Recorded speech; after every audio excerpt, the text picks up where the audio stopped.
আজ চলে এলাম আমি আমার রুমের কিছু সুন্দর মুহূর্তের ভিডিও নিয়ে। আমি সবেমাত্র বাড়ি ফিরেছি, যেহেতু কালকে আমি তাড়াহুড়ো করে আমার বাপের বাড়ি গিয়েছিলাম। মায়ের শরীরটা খারাপ ছিল, মা আমার বাড়িতে আসার কথা ছিল, তাই আজকে আমি মাকে সঙ্গে করে নিয়ে আমি আমার বাড়ি এলাম। সবেমাত্রই তো ফিরেছি, ঘরটা ঠিকঠাকভাবে গুছানো নেই, যতটুকু ছিল ওলটপালট সব রকমেরই হয়ে আছে। আমার এই ঘরের ভিডিওটাও আগে আমি পোস্ট করেছিলাম, তোমরা সবাই অনেক লাইক কমেন্ট ভালোবাসা দিয়েছো, তাই আমি ভাবলাম আবার একবার পোস্ট করি আমার ঘরের রুমটা সুন্দর একটা ভিডিও নিয়ে।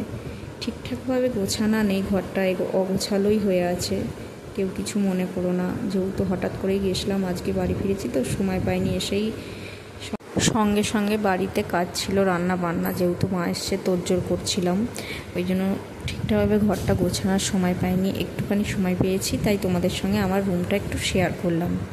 আমার মতো মধ্যবিত্ত পরিবারের মেয়ের কাছে এই ঘরটা সত্যিই একটু স্বপ্নের ব্যাপার।